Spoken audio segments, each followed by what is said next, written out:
శంకరాచార్యుల వారు ఒక శ్లోకంలో చేసినటువంటి ప్రయోగం వేరొక శ్లోకంలో చెయ్యలేదు. అన్ని పరమాద్భుతమైనటువంటి ప్రయోగాలని చేశారు. ఒక రోజున మీకు ఒక శ్లోకం గురించి నేను వివరణ చేస్తూ ఒక మాట చెప్పాను. ధునూతుధ్వాంతన్న స్థులిత దళితేందీవరవనం ఘన స్నిగ్ధ శ్లక్షణం చికురనికురంబం తప శివే అన్న శ్లోకంలో అమ్మవారి యొక్క కబరీబంధాన్ని, అమ్మవారి యొక్క జుత్తుని వర్ణిస్తూ, అది మనం ఈ కంటితో చూడడం కుదరదు కాబట్టి దాని యొక్క వైశిష్యాన్ని వర్ణిస్తూ శంకరులు మనకి మానసిక దర్శనం చేయించడం కోసమని చేసినటువంటి ప్రయత్నం ఆ శ్లోకంలో ఎలా నిగూఢంగా దాగి ఉందో వివరణ చేశాను. అలాగే శంకరులు సౌందర్యలహరిలో చేసినటువంటి పరమోత్కృష్టమైన శ్లోకాల్లో ఇవాళ చెప్పబోతున్నటువంటి శ్లోకం ఒకటి. ఇది సామాన్యమైనటువంటి ఫలితాన్ని ఇవ్వగలిగిన శ్లోకం కాదు, అంత అద్భుతమైనటువంటి ఫలితాన్ని ఇవ్వగలదు. ఎందుచేత ఈ మాట అంటున్నానంటే, ఈ శ్లోకంలో శంకరాచార్యుల వారు మనకి అమ్మవారి యొక్క పాపటని దర్శనం చేయిస్తారు. ఎందుచేత అంటే అమ్మవారు కూర్చుని ఉన్నప్పుడు సాధారణంగా అమ్మవారి శిరస్సు మీద కిరీటంతోనే కూర్చుని ఉంటుంది తప్ప కిరీటం లేకుండా అమ్మవారి దర్శనం మనం ఎప్పుడూ చెయ్యలేం కదా. దేవాలయంలో తల్లి ఎప్పుడూ కిరీటంతో ఉంటుంది. ఉన్నప్పుడు మీకు అసలు అమ్మవారి యొక్క కేశ సంపదే మీకు దర్శనం అవ్వదు. అవనప్పుడు అమ్మవారు తీసినటువంటి పాపట మీకు ఎలా దర్శనం అవుతుంది? అవదు. ఒకవేళ పాపట దర్శనం చేద్దామన్నా పాపట తీసుకునే ముందు అమ్మవారు పెట్టుకున్నటువంటి సింధూర చుక్క మీకు ఎలా దర్శనం అవుతుంది? అవదు.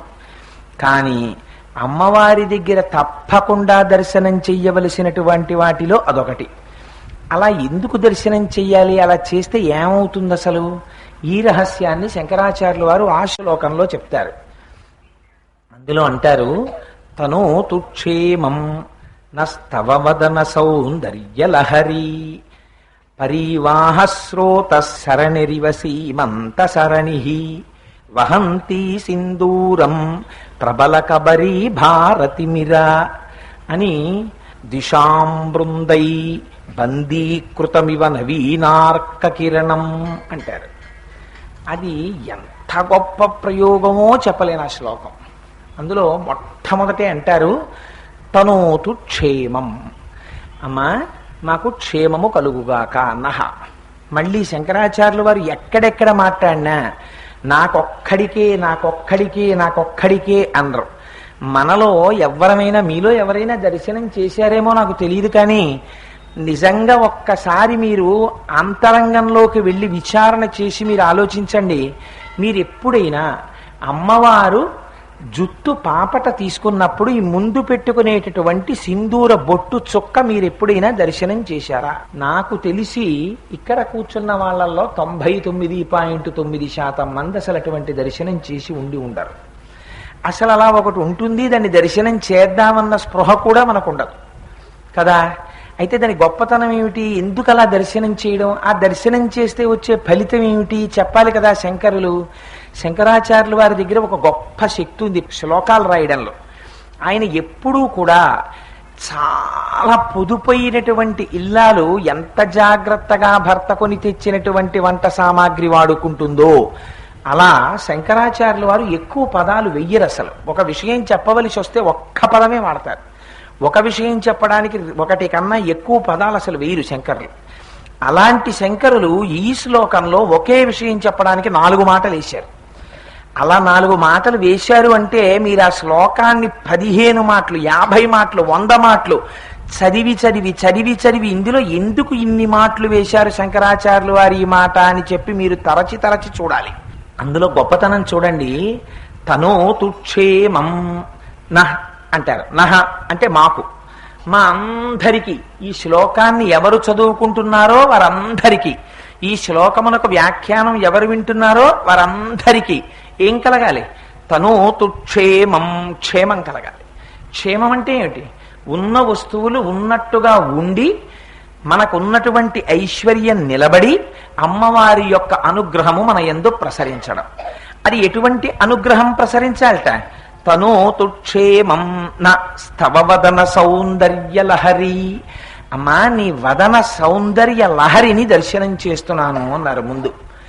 అమ్మవారి యొక్క ముఖం గురించి మాట్లాడుతూ వ్యాస భగవానుడు లలితా సహస్రనామ స్తోత్రంలో అన్నారు, వక్త్రలక్ష్మీ పరీవాహచలన్మీ నాభలోచన అన్నారు. ఆవిడ ముఖంలోంచి ఒక దీప్తి, ఒక ప్రకాశం, ఒక వెలుతురు, అపారమైనటువంటి తేజస్సు వస్తుంటుంది.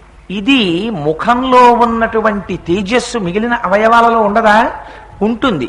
కానీ మీరు అమ్మవారి యొక్క తేజస్సుని అపారంగా చూడగలిగినది అమ్మ ముఖంలో చూడగలరు. ఎందుచేత?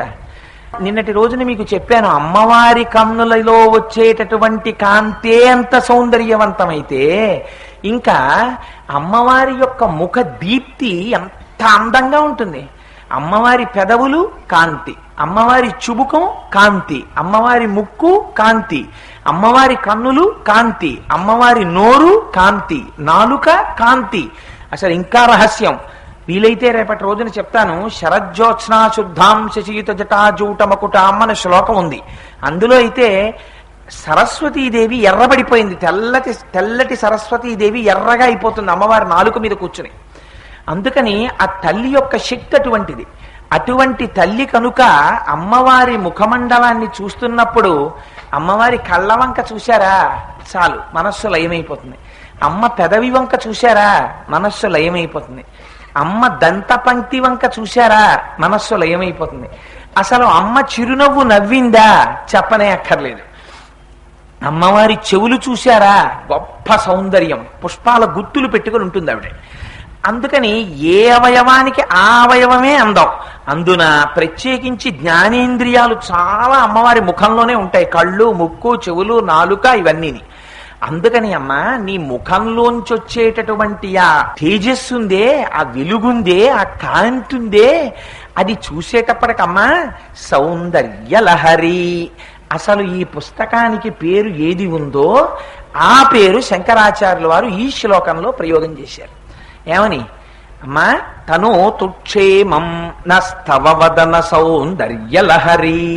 అమ్మ నీ ముఖం చూసేటప్పటికీ అందులోంచి వచ్చేటటువంటి ఆ దీప్తిని, ఆ కాంతిని చూసేసరికి మా యొక్క దరిద్రమంతా పోయి మాకు సుఖము, సౌభాగ్యము, ధనము వర్ధిల్లుగాక, క్షేమము కలుగుగాక అంటూ శంకరులు అంటారు. పరీవాహ స్రోత సరణిరివ సీమంత సరణి. సీమంతం అన్నారు. అది ఒక చిత్రమైనటువంటి మాట. సీమంతము అనగానే మీకు ఏం జ్ఞాపకం వస్తుంది? సీమంతం అనగానే ఆడవాళ్ళందరికీ జ్ఞాపకం వచ్చేటటువంటి విషయం, ఆడవాళ్ళు గర్భం ధరించి ఉన్నప్పుడు ఒక ఉత్సవం చేస్తారు, ఏదో 6వ నెలలోనో. అసలు న్యాయంగా అయితే ఆ సమయంలోనే 6వ నెల నుంచి ధర్మశాస్త్రంలో చాలా నిబంధనలు ఉన్నాయి. ఇంకప్పటి నుంచి స్త్రీ జుత్తు విరబోసుకుని ఉండకూడదు, పగటి పూట ఎక్కువ నిద్రపోకూడదు, ఆ తర్వాత బొగ్గు ముట్టుకుని ఏది రాయకూడదు, బూడిదని కాళ్లతో కాని చేతులతో కాని ఎక్కువసేపు స్పృశించకూడదు, కాలివేళ్లతో నేల మీద ఏది రాయకూడదు, అసుర సంధ్య వేళ గడప దాటి బయటికి వచ్చి నిలబడకూడదు. ఇలా ధర్మశాస్త్రం చాలా నియమాలు చెప్పింది. లోపల పెరిగేటటువంటి బిడ్డ యొక్క ఔన్నత్యం పెరగాలంటే అవి పాటించాలి అంది. భర్త సీమంతము అని ఒకటి చేస్తాడు కదా, మనకు అదే కదా తెలుసున్నది సీమంతం అంటే. ఇవాళ శంకరాచార్యులు వారు అమ్మవారి జుత్తు సీమంతం అంటున్నారు. జుత్తు సీమంతం ఏమిటి? మనకి తెలుసున్నది గర్భిణి అయిన స్త్రీకి సీమంతం తెలుసు మనకి. అసలు దాని పేరు సీమంతం కాదు.